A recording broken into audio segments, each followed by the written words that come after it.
Le fidèle Jean. Il était une fois un vieux roi qui tomba malade. Sentant qu'il allait mourir, il fit appeler le fidèle Jean, c'était son plus cher serviteur, et on le nommait ainsi parce que toute sa vie il avait été fidèle à son maître. Quand il fut venu, le roi lui dit : « Mon fidèle Jean, je sens que ma fin s'approche. Je n'ai de soucis qu'en songeant à mon fils. Il est encore bien jeune. Il ne saura pas toujours se diriger. Je ne mourrai tranquille que si tu me promets de veiller sur lui, de l'instruire de tout ce qu'il doit savoir, et d'être pour lui un second père. » « Moi, je vous promets, répondit Jean, de ne pas l'abandonner. Je le servirai fidèlement, dût-il m'en coûter la vie. Moi, je peux donc mourir en paix, dit le vieux roi. Après ma mort, tu lui feras voir tout le palais, toutes les chambres, les salles, les souterrains avec les richesses qui y sont renfermées, seulement tu ne le laisseras pas entrer dans la dernière chambre de la grande galerie, où se trouve le portrait de la princesse du Dôme d'Or. Car, s'il voit ce tableau, il ressentira pour elle un amour irrésistible qui lui fera courir les plus grands dangers. Tâche de l'en préserver. » Le fidèle Jean réitéra ses promesses, et le vieux roi, tranquillisé, posa sa tête sur l'oreiller et expira.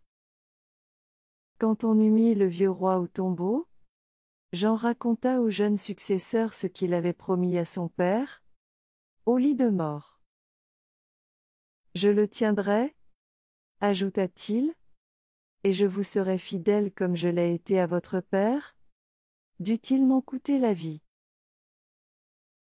Après que le grand deuil fut passé, Jean dit au roi : « Il est temps que vous connaissiez votre héritage. Je vais vous faire voir le palais de votre père. » Il le conduisit partout, de haut en bas, et lui fit voir toutes les richesses qui remplissaient les splendides appartements, en omettant seulement la chambre où était le dangereux portrait.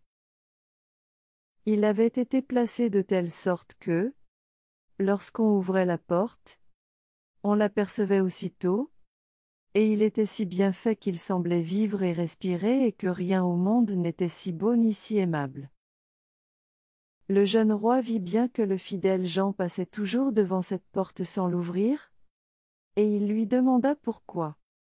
« C'est, répondit l'autre, parce qu'il y a dans la chambre quelque chose qui vous ferait peur. » « Moi, j'ai vu tout le château, dit le roi, je veux savoir ce qu'il y a ici. Et il voulait l'ouvrir de force. Le fidèle Jean le retint encore et lui dit : « J'ai promis à votre père, à son lit de mort, de ne pas vous laisser entrer dans cette chambre, il en pourrait résulter les plus grands malheurs pour vous et pour moi. Moi, le malheur le plus grand, répliqua le roi, c'est que ma curiosité ne soit pas satisfaite. Je n'aurai de repos que lorsque mes yeux auront vu. Je ne sors pas d'ici que tu ne m'aies ouvert. » Le fidèle Jean, voyant qu'il n'y avait plus moyen de s'y refuser, alla, le cœur bien gros et en soupirant beaucoup, chercher la clé au grand trousseau. Quand la porte fut ouverte, il entra le premier, tâchant de cacher le portrait avec son corps. Tout fut inutile, le roi, en se dressant sur la pointe des pieds, l'aperçut par-dessus son épaule. Mais en voyant cette image de jeune fille si belle et si brillante d'or et de pierreries, il tomba sans connaissance sur le parquet. Le fidèle Jean le releva et le porta sur son lit, tout en murmurant : « Le malheur est fait. Grand Dieu, qu'allons-nous devenir ? » Et il lui fit prendre un peu de vin pour le réconforter. Le premier mot du roi, quand il revint à lui, fut pour demander quel était ce beau portrait.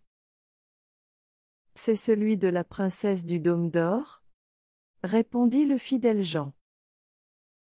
Moi, mon amour pour elle est si grand, continua le roi, que, si toutes les feuilles des arbres étaient des langues, elles ne suffiraient pas à l'exprimer.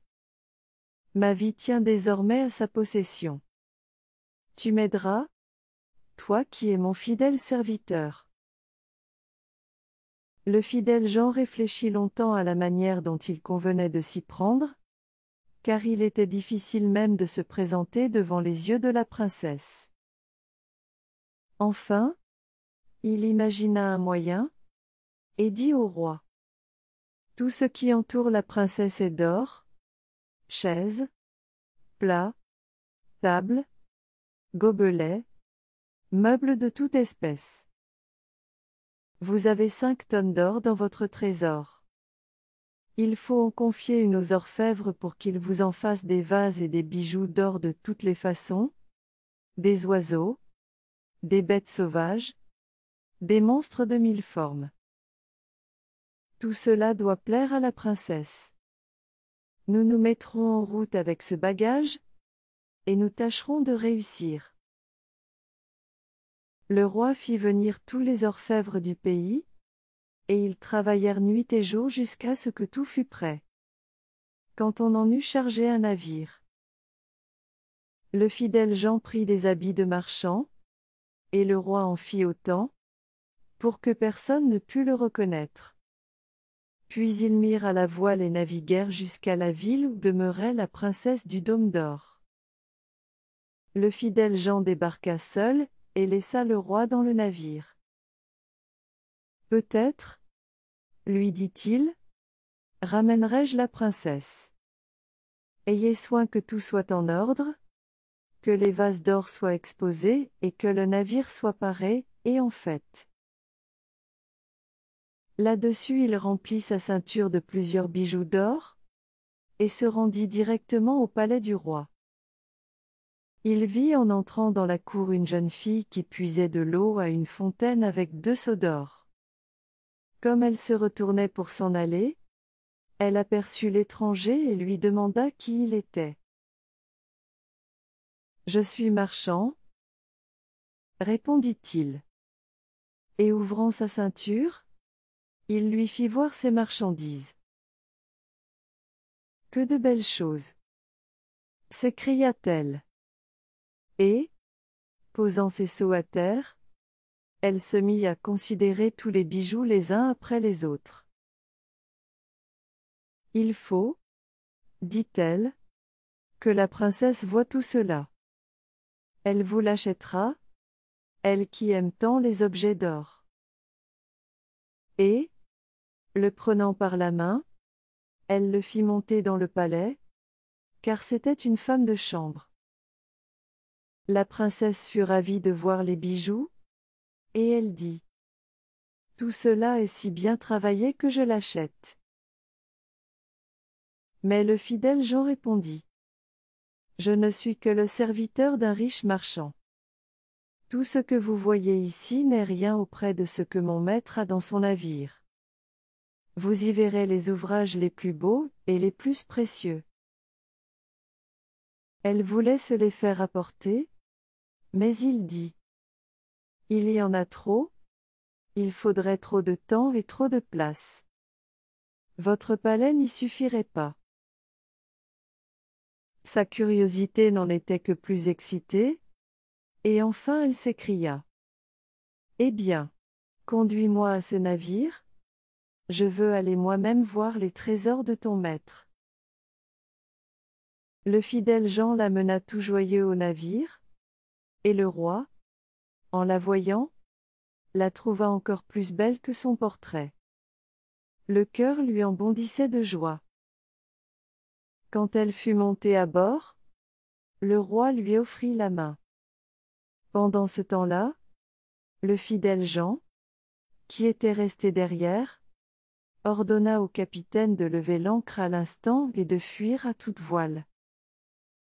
Le roi était descendu avec elle dans la chambre et lui montrait une à une toutes les pièces de la vaisselle d'or, les plats, les coupes, les oiseaux, les bêtes sauvages et les monstres. Plusieurs heures se passèrent ainsi, et, pendant qu'elle était occupée à tout examiner, elle ne s'apercevait pas que le navire marchait. Quand elle eut fini, elle remercia le prétendu marchand, et se disposa à retourner dans son palais. Mais, arrivée sur le pont, elle s'aperçut qu'elle était en pleine mer, bien loin de la terre, et que le navire cinglait à pleine voile. « Je suis trahie !» s'écria-t-elle dans son effroi. « On m'emmène. Être tombée au pouvoir d'un marchand? J'aimerais mieux mourir. » Mais le roi lui dit en lui prenant la main: « Je ne suis pas marchand. Je suis roi, et d'une aussi bonne famille que la vôtre. Si je vous ai enlevé par ruse, ne l'attribuez qu'à la violence de mon amour. Il est si fort que, quand j'ai vu votre portrait pour la première fois, j'en suis tombée sans connaissance à la renverse. » Ces paroles consolèrent la princesse. Son cœur en fut touché, et elle consentit à épouser le roi. Pendant qu'il naviguait en pleine mer, le fidèle Jean, étant assis un jour à l'avant du navire, aperçut dans l'air 3 corneilles qui vinrent se poser devant lui. Il prêta l'oreille à ce qu'elles se disaient entre elles, car il comprenait leur langage. « Eh bien, disait la première, il emmène la princesse du Dôme d'Or. »« Moi? Oui, répondit la seconde, mais il ne la tient pas encore. »« Moi? Comment? Dit la troisième. Elle est assise près de lui. »« Moi? Qu'importe, reprit la première. Quand ils débarqueront, on présentera au roi un cheval roux. Il voudra le monter. Mais, s'il le fait, le cheval s'élancera dans les airs avec lui, et on n'aura plus jamais de leurs nouvelles. »« Moi? Mais, dit la seconde, n'y a-t-il donc aucune ressource? »« Moi? Il y en a une, dit la première, il faut qu'une autre personne s'élance sur le cheval et que, saisissant dans les fontes un pistolet, elle le turoide. On préserverait ainsi le roi. Mais qui peut savoir cela? Et encore celui qui le saurait et le dirait serait changé en pierre depuis les pieds jusqu'aux genoux. La seconde corneille dit à son tour: « Je sais quelque chose de plus encore. En supposant que le cheval soit tué, le jeune roi ne possédera pas encore sa fiancée. Quand ils entreront ensemble dans le palais, on lui présentera sur un plat une magnifique chemise de noces qui semblera tissée d'or et d'argent. Mais elle n'est réellement que poids et soufre. Si le roi la met, elle le brûlera jusqu'à la moelle des os. Moi? N'y a-t-il donc aucune ressource? Dit la troisième. Moi? Il y en a une, répondit la seconde, il faut qu'une personne munie de gants saisisse la chemise et la jette au feu. La chemise brûlée, le roi sera sauvé. Mais à quoi sert cela? Celui qui le saurait et le dirait se verrait changé en pierre depuis les genoux jusqu'au cœur. La troisième corneille ajouta: « Je sais quelque chose de plus encore.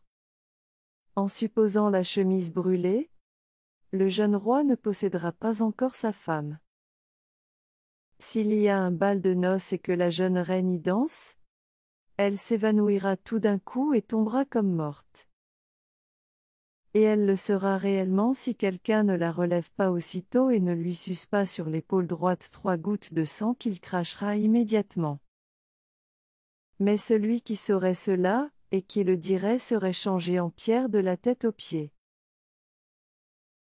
Après cette conversation, les corneilles reprirent leur vol. Le fidèle Jean, qui avait tout entendu, resta depuis ce temps triste et silencieux. Se taire, c'était le malheur du roi. Mais parler, c'était sa propre perte. Enfin il se dit à lui-même: Je sauverai mon maître, dût-il m'en coûter la vie. Au débarquement, tout se passa comme la corneille l'avait prédit.